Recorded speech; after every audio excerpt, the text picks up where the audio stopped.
Thank goodness you're here. Ugly and Emio the Smiling Man are just 3 out of 26 games discussed in this release roundup for August 2024.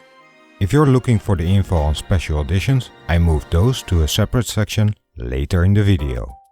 We start off with an eShop release on August 1st, Star Wars Bounty Hunter. In this third-person action adventure, you get to play as Jango Fett, the bounty hunter we saw in episode 2. The game is set before that movie, which allows us to discover a bit more about the background of this character. It's not the best Star Wars game by a long shot, but it's decent enough and was a welcome addition to the franchise back when the movies were somewhat disappointing for the fans, so definitely now as well. This is a remaster, but it looks like a low-effort one. The graphics look poor at times, even for Switch standards. But at least they aren't asking the full game price, probably making it just nice enough to be able to play or replay the game on a bigger widescreen. I have a hard time trying to describe Thank Goodness You're Here, which releases on the eShops on the 1st of August. The game description says it's a comedy slapformer, and I have no clue what that means. So I tried to look it up, and all I found was Thank Goodness You're Here. That's not very useful. It looks very similar to that cartoon garbage that's on my TV when it's hijacked by my 2-year-old daughter. But though I'm not a fan of this simplistic drawing style, I can appreciate the amount of expressiveness this game shows. Most of the time there's a lot happening on the screen, even when you're not slapping everything around. Real comedy is not something we often find done well in games, let alone that of the British kind. And with the massively positive reviews out there, I can only say we may have a comedy jam here. Limited Run Games doesn't just bring us special edition boxes, but also publishes games on the eShop, like on August 1st, Tomba Special Edition, or Tombi in Europe and Australia. It was originally released for the PlayStation and now brought to the Switch, among other consoles. Clearly this is not a remaster as we're used to. They remastered the soundtrack so you can now choose between that and the original one. And it got some quality of life improvements. It is, however, the first time we get to play this cheerful action platformer on a Nintendo, and with Tomba 2 announced for next year, it might be worth a go. And like I said, Limited Run Games is behind this release, so of course that means special editions. On August 2nd, we see the physical release of Shotgun King: The Final Checkmate. A bit of a weird one, a strategy roguelike chess game. You play as a lonely royal shotgun. You either move or shoot the other pieces, which try to checkmate you. I guess that's what you get when you mix Plants vs Zombies with chess. The release is by Red Art Games, which means you may not see it a lot in stores, though some do manage to offer it. RedArtGames.com would normally be your safest bet to order it, so I discuss this in a special section later on. World of Goo 2, which was featured in the Nintendo Direct Partner Showcase last February, now comes to the eShops on August 2nd. In this puzzle construction game, you use living globs of goo to explore your way to the goal of the levels. 2008 is when the first game came out, so it's been a while, even though that game is also available on the Switch eShop. And going by how people liked World of Goo, this second game should be worth giving it a go. I don't need to talk long about Final Fantasy VII. It's famous after all. And normally this doesn't have a place here either, if it wasn't for some strange release data. On August 2nd, a Code in the Box release is planned for Europe and Australia, but more strange is the physical release GameFAQs shows for the 16th in Europe.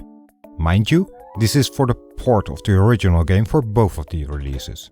I highly doubt that physical release to be true, but I wanted to mention it just in case. It's time for a cat game, Cat Quest 3, which releases on August 8 both on the eShops as well as physically. This third entry in the 2.5D action RPG is set in an open pirate-themed world, in which you can now set sail and battle many of the cleverly named pirates. Open world doesn't necessarily mean you'll be playing this game for months, but as the second game expanded the world, we may expect it now too, with sailing over the sea and exploring different islands. Combine that with relatively simplistic but fun combat and visually attractive gameplay, Cat Quest 3 should be another neat little game. Though there aren't any special editions, I will talk about the possible goodies in a special section later in this video. If I ever complain about overly simplistic graphics in the future, remind me of the release of Frog Detective: The Entire Mystery, which is already out on the eShops but gets a Fangamer physical release on August 9th. And that's not without a reason. All 3 games this collection contains gets a similar reaction all around. It's fun and silly with enjoyable simple puzzles to solve and great characters. Perfect for a relaxing afternoon. And if you think so and want to go physical, remember the Fangamer special editions. Last year an action RPG called Rear Sakai was released in Japan, and since then people outside of Japan have been hoping for an international release. Now the renamed Elrentaros Wanderings is coming to the eShops on August 16th. I won't say this is the game I'm most curious about this month, but it's a close second. It's made by the developer behind Rune Factory 5 among others, and that's clear to see. The genre of course, the basics of combat, the art style, the cozy vibe, all of them can be found in multiple of their games. When I look at the trailer, I see a visually very attractive game, but at the same time I also saw that the Japanese release got criticized for issues with the story and game balance. Still, the game presentations speak to me, giving me possibly false hope of a wonderful experience. Red Art Games is the publisher, meaning we do have special physical releases to sweeten the desire. I wasn't kidding last month when I said I see Blasphemous 2 whenever I go look for upcoming releases. Now I have to include it again, for on August 20th North America will see the release of the Collector's Edition. To make matters worse, I see Amazon here in Europe showing a release date of September, so would you mind it if I just copy-paste this section next month? To be released on August 22nd on the eShops and physically in North America and Europe is another game that captured my attention with its visual beauty. Tales from Toyotoki, Arrival of the Witch. And well, it should, cause it's a visual novel and so it has to do something to please the eyes. But the drawing style is absolutely lovely, and of course they fully abused the bright blue sea and air scenes. And while I was looking on Steam for some reviews to find out if people like the story, I got a warning for some nudity or sexual content. So yeah, count me in. But if you're not convinced yet, yeah, people do praise the well-crafted narrative and several different aspects of the story. I never was the kind of child who played with trains, so in all fairness I can't really judge Trek's Toybox edition that well. But I can inform you that after already being available for years on the eShops, Europe and probably Australia will see a physical release on August 23rd. Well, sort of, cause Winter Wonderland edition is actually a code in the box with a physical wooden train. But I'm getting ahead of myself, this is stuff for the special section later in this video. And monster trucks aren't my thing either. But when I look at the trailer of Monster Jam Showdown, which releases on the eShops and physically on August 29th, I can see myself really enjoying the racing part, while others may rather enjoy the freestyle parts. While the physical release has a Day 1 edition, on the eShops of North America and Australia, you have the option of the Big Air edition 3 days earlier on the 26th, and contains, as far as I can tell, all future DLCs, something we Europeans probably have to get separately. On August 27, we should have the eShop release of Core Keeper in Europe and North America. I say should, cause though that's the date that I found, the eShop of Europe still says summer 2024, which the North American did as well, but then changed to September 17. It's a sandbox adventure game, which may find its inspiration in Minecraft, but clearly does enough of its own thing to have a clear distinctive look and feel to it, that I would forget about Minecraft immediately. It gained enough traction on the PC that lots of fans look forward to this release. So the big question is, does it support crossplay? Well, it doesn't. If you were hoping to play along on your Switch with your friends that are on other consoles or PC, sadly you cannot. Which I do think is a missed opportunity for the game. And if you're thinking of getting a physical copy, well, I've seen August 27, September 17th and September 27 as release dates. so lots of confusion there. But at least it will come on a card in North America, Europe and Australia. Serenity Forge will bring North America physical editions of the classic from 1999 Xuan-Yuan sword Mist Beyond the Mountains. I won't blame you if you never heard of that. Apparently the game series is big in Taiwan and now is set to expand with this port on the Switch. This RPG is the third game of the series that has a distinctive Chinese look to it. Even for $99, this game may look a bit simplistic visually, probably due to it being made on a budget. It has been out on the eShop since December last year, and from what I can tell it gets mixed reviews. However, if you are into classic RPGs, I wouldn't dismiss this title. If you can look past the localization issues, even the more negative reviews admit there's a solid RPG in there. There's also a collector's edition available, so collectors definitely have to check that one out in the special section later in this video. Last month when I talked about Conscript, I ended with "to be continued." So let's continue. I'm still not able to find the game in many stores yet, but more than a month ago, making the release date of August 27 in Europe for the deluxe edition more likely. The publisher Team 17 isn't helping though with broken links on their website when it comes to this World War I survival game, making it entirely possible that October 1st, the release date for North America and Australia, may also turn out to be true for Europe. We'll find out soon enough. If I were to tell you, here's another cat game, Gori Cuddly Carnage is probably not what you'd be expecting. Rather than actually being a cat, Gori is some kind of murder kitty toy in a world in which humans have been overrun by creepy toys. Equipped with a hoverboard, you platform your way through this game, slice through, from what I can tell, mostly mutated unicorns, and create a lot of carnage. The name of the game is therefore very fitting. There's a lot of gore and carnage and a lot of fake cuteness. There is a story in here, but let's be real. A story may add some depth, but you really play a game like this for the action. If that combat is as amazing and fun as the developers intended, we can find out on August 29th when it releases on the eShops. Or if you want to go physical, that's the 29th of October for North America and sometime later this year for Europe. But you may want to check out the special section later in this video. On August 29th is when we see the eShop and physical release of from what's more than likely the most anticipated game this month, Famicom Detective Club Emio the Smiling Man. A visual novel, a Nintendo rarity, in which a dead student is found, covered with a paper bag with a cute looking smile on it, just like the victims of Emio the Smiling Man 18 years ago. It's an overused setup, but for a good reason. It works. It creates a sense of mystery. Is he back? Are we dealing with a copycat? The game seems to be selling well, with the My Nintendo store already sold out here, without offering any pre-order bonuses at this moment.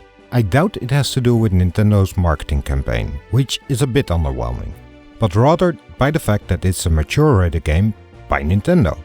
And yet, they just can't stop themselves and have to make it cheerful. The fifth game of the series, Gundam Breaker 4, is set out to do again what fans loved of these games. The last entry, New Gundam Breaker, wasn't received well. The focus on the newest game lies again with PvE action and customizing your suit, which will affect the combat but of course can lead to some visual entertainment. August 29th, when it releases on the eShops and physically in North America, will be the first time the series will be featured on a Nintendo console. I will add that if you are an American or Australian and thinking about getting this from the eShops, look into the Deluxe and Ultimate editions for some added DLCs and Season Pass, which may still be offered later in Europe. And the third cat game I'm covering this month, Leo the Firefighter Cat. But this time the only hacking you do in this action adventure is to free people. I mean other cats. The look and feel is clearly a bit childish, and I don't expect much depth in gameplay or variety in enemies either. If it runs smoothly, this could be a brains off and just have some fun kind of game, or simply something to get for your child. But then I have to warn you about the 10+ rating it received in the US.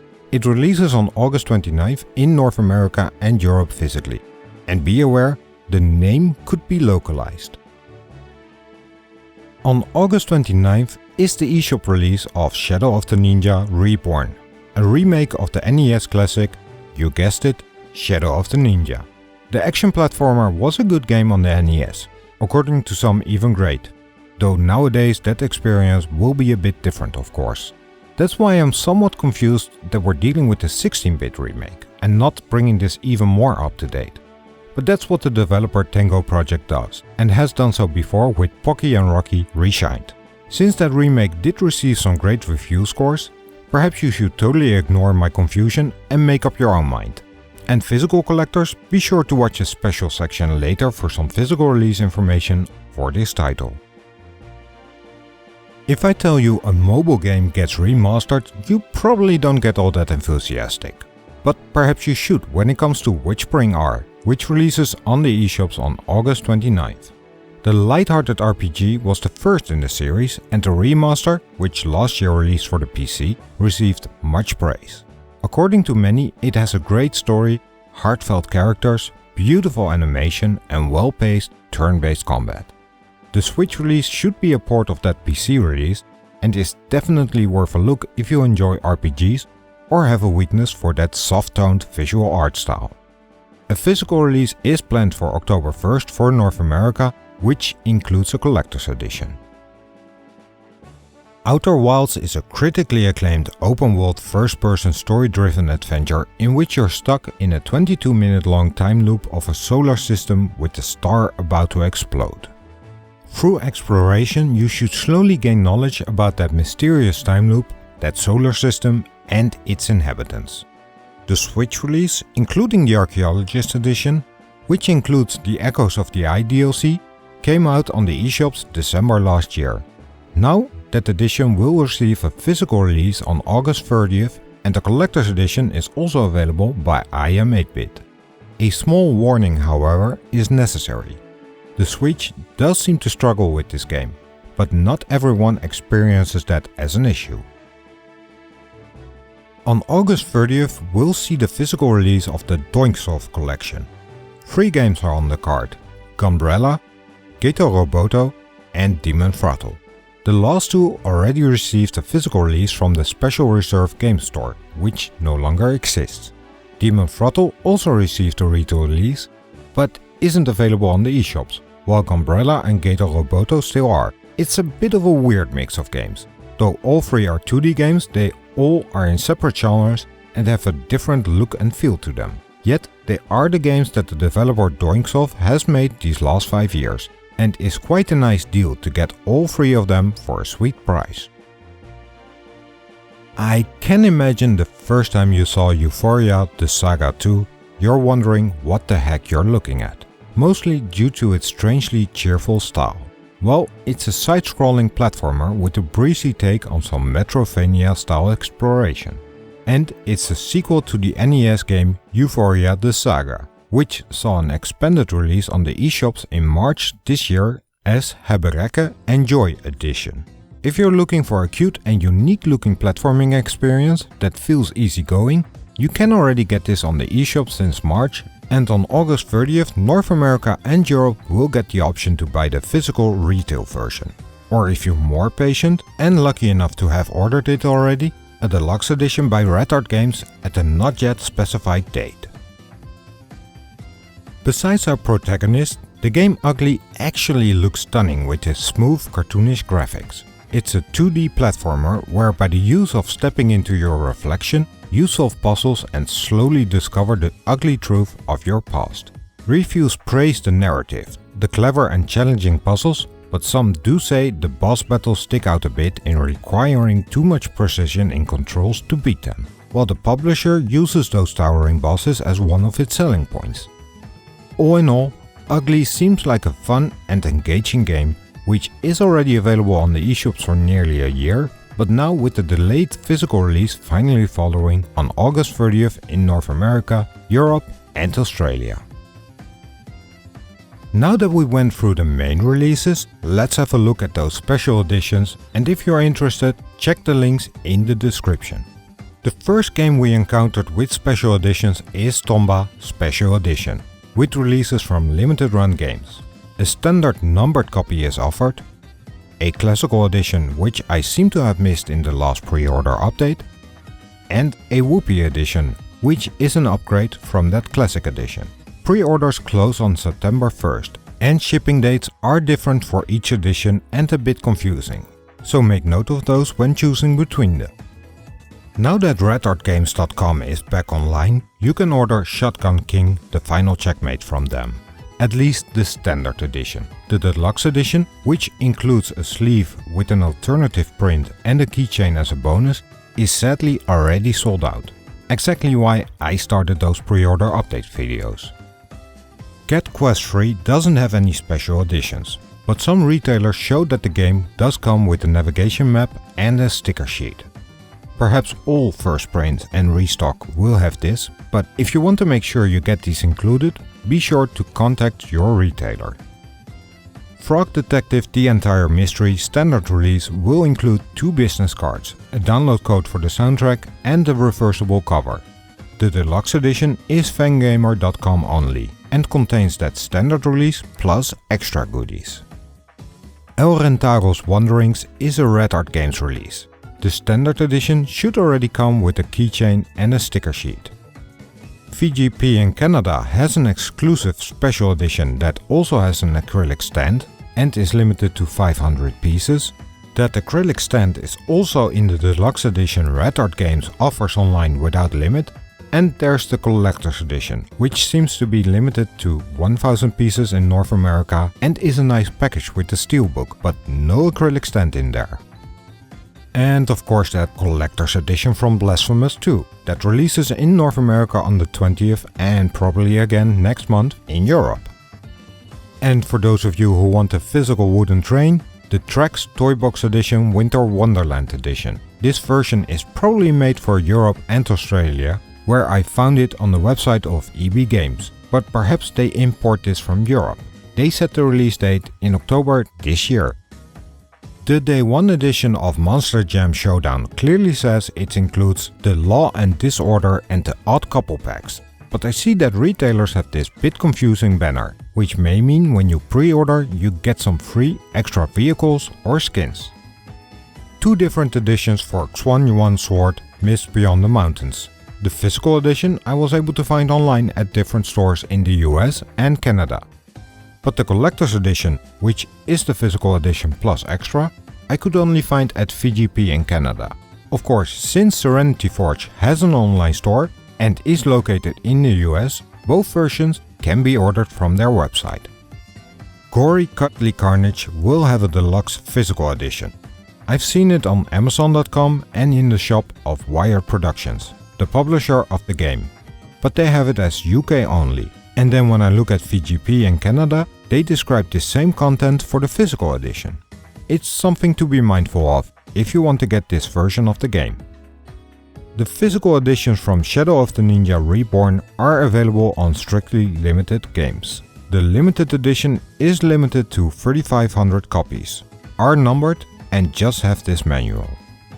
The collector's edition box also has that manual plus a lot more, is numbered and limited to 2500 copies.